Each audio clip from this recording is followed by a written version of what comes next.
हायकोर्टाने दिलेल्या आदेशानंतर आता निवडणूक आयोगाला पुढच्या 20 दिवस ईव्हीएम मशीन सांभाळावी लागणार आहे. नगरपालिकेच्यासाठी काल मतदान पार पाडलंय, मात्र आता पुढच्या 18 ते 20 दिवस हे ईव्हीएम सांभाळावे लागणार आहे.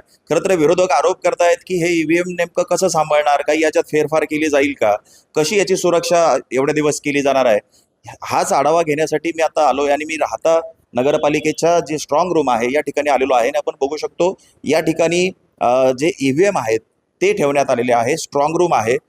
काल जेव्हा मतदान सगळीकडचं पार पडलं त्यानंतर या ठिकाणचे उमेदवार असतील, लोकप्रतिनिधी असतील, यांच्या उपस्थितीमध्ये या ठिकाणी हे ईव्हीएम सील करण्यात आलेले आहे.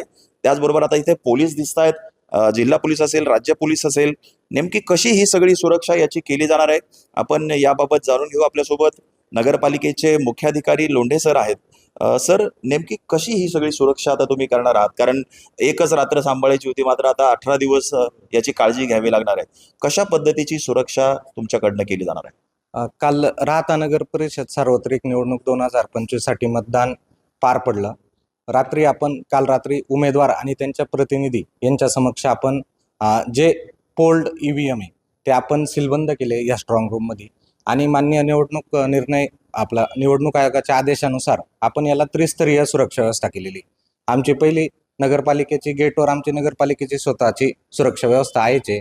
नंतर जो आउटर लेअर आहे, आउटर लेअर आपले जे जिल्हा पोलीस आहे त्यांच्या अधीनस्थ सिक्युरिटी आहे, ते बाहेरच्या बाजूला थांबतील. आणि जी इनर सिक्युरिटी आहे ती SRPF आहे, त्यांच्याकडे आपण काल स्ट्रॉंग रूम हँडओव्हर केलंय. आणि जे उमेदवार आहे आणि उमेदवारांचे प्रतिनिधी आहे, माननीय आयोगाच्या आदेशानुसार त्यांना इथं आपण व्यवस्था केलेली. ते 24 तास स्ट्रॉंग रूम, त्याचा दरवाजा सील असलेलं सर्व ते इथून आपण बघू शकतो. म्हणजे इथे ज्यांना परवानगी आहे त्यांनाच यावं लागणार आहे, कुणालाही शंका घेण्याचं काही कारण दिसत नाही. नाही, आपण 24/7 24 तास उमेदवार किंवा त्यांचे प्रतिनिधी, आपण काल पण त्यांना आवाहन केलं, ज्यांना इथं वॉच ठेवायचं आहे ते सगळे ठेवू शकता. आणि आपण त्यांना आय कार्ड पण दिलेले आहे. उमेदवाराला आय कार्ड दिले आणि त्यांचा जो प्राधिकृत प्रतिनिधी आहे त्यांना पण आपण आय कार्ड दिले. ते इथं 24 तास केव्हा पण येऊन बघू शकता स्ट्रॉंग रूम. नक्कीच आपण बघितलं तर अशी कडक अशी सुरक्षा व्यवस्था करण्यात आलेली आहे. त्यामुळं इथे स्टेट पोलीस आहे, राज्य राखीव दलाचे जे पोलीस आहेत त्यांच्याकडं या स्ट्रॉंग रूमची जी व्यवस्था आहे, सुरक्षा आहे, ती करण्याची जबाबदारी आहे. त्यामुळं इथे सगळं सील केलेलं आहे. त्यानंतर CCTV देखील या ठिकाणी लावण्यात आलेले आहे.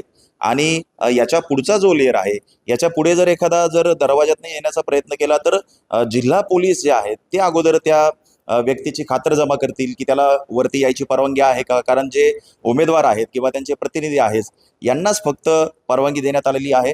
आणि जर एखाद्याला वाटत असेल, एखाद्या उमेदवाराला किंवा त्यांच्या प्रतिनिधींना की इथे थांबायचं आहे, तर ते 24 तास या ठिकाणी थांबू देखील शकतात.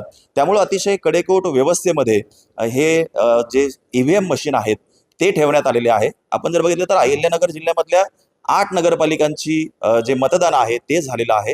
आणि नगरपालिकेचे स्ट्रॉंग रूम जे आहेत सगळीकडे अशाच पद्धतीनं ती सुरक्षा व्यवस्थेमध्ये पुढचे 18 दिवस हे सांभाळले जातील.